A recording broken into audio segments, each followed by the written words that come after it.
Thank you for joining me here tonight. I'm your host, Joel Rehan from the cinema, and here we are live at Mason Cable Network.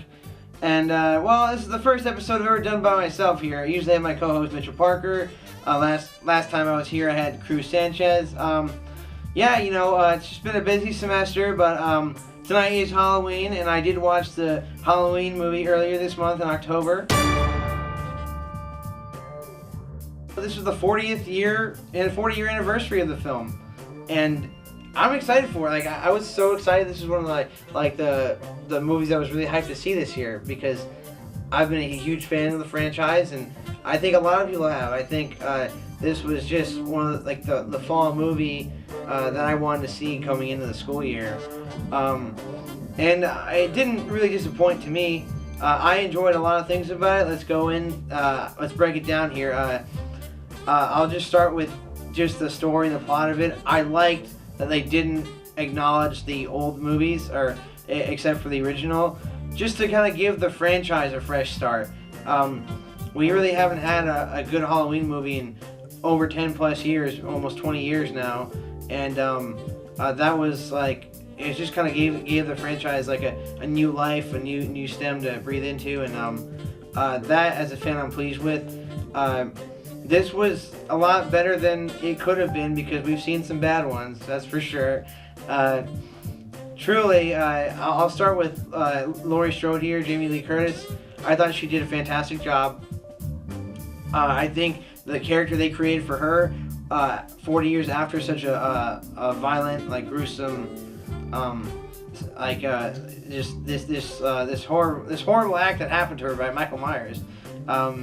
I think it was very realistic for her to have PTSD and to live in such a secure house. And sorry if there's any spoilers here. I mean, you typically know this, but I'm gonna dive right into this movie. So she's just so well protected, and she's really good at combat now. She can fire guns, and she can fight people as good as she ever has. So this is a whole new Laurie Strode basically.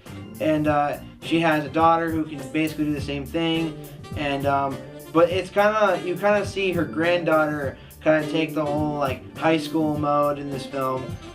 She's going to homecoming or something, and they're even doing Halloween, so they have a school dance and all that. But that to me was all secondary. Laurie was I wanted to say she was the focus of it, but then there were it just it goes back to the high school stuff, which it has a balance to it, so it markets to two audiences there, but I think it's a realistic story. Jamie Lee Curtis is very obsessed with her family's protection, has been keeping an eye on Michael this whole time, but it really starts with just these two reporters going to go see Michael and trying to get a reaction out of him, and trying to do investigative work into that story, and they end up going to see Laurie Strode as well. And I think those two guys, or there's a male and female, going to see Michael and going to see Laurie, kind of start a friction again between them. And I know they're after not seeing each other for 40 years, I feel like there's a lot of things that could be said there, and they kind of harping on that. The film does a good job of building up Michael and having him come back, and the brutality of his kills are as brutal as ever. And they just do a good job of painting an atmosphere for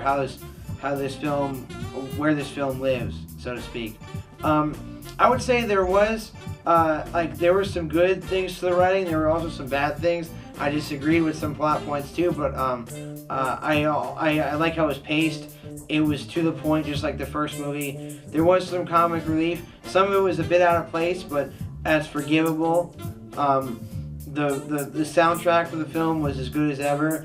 They redid it. John Carpenter himself redid it, which I was really pleased with. And again, that gave the film an atmosphere, a layer of atmosphere, on its own. It doesn't just add to the movie; it multiplies to the movie. And so I really enjoyed that.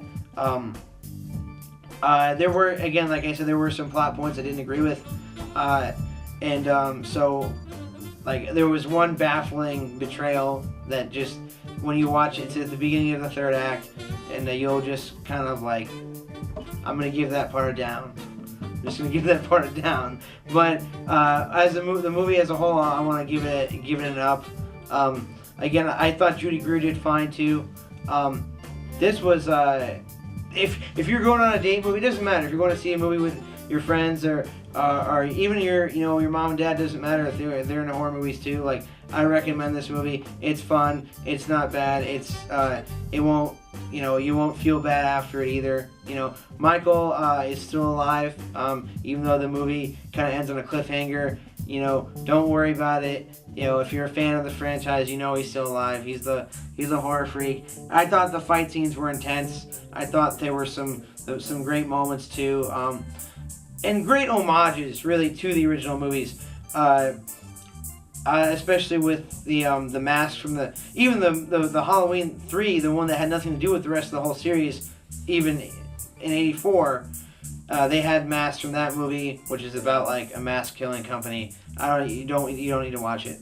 But there were plenty of homages in the different kills and the different just even the car, or so many different things that were like just.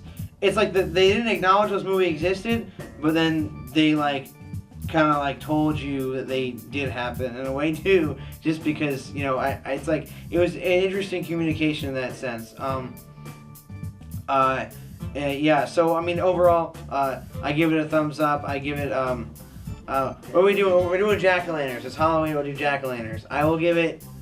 It's a horror movie, so it's all right. 7.5 jack-o'-lanterns out of 10 jack-o'-lanterns, and that's like a positive 7.5. I mean, it's good. It's a scary movie, so it can't be that great, but you'll enjoy it. It's fun. Go with your friends. Again, go with your family. It doesn't matter. As long as you're not off-putting. If you don't feel off-put by scary movies, this is not gonna be that scary movie that you see something that you can't forget.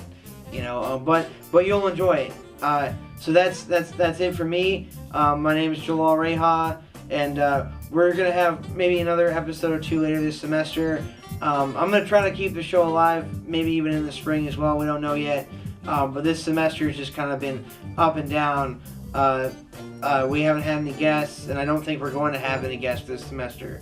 But I'll be making a senior film in the spring, so that's what I'm working on now. So you'll be hearing from me soon, you guys. So thank you for watching again, and stay tuned.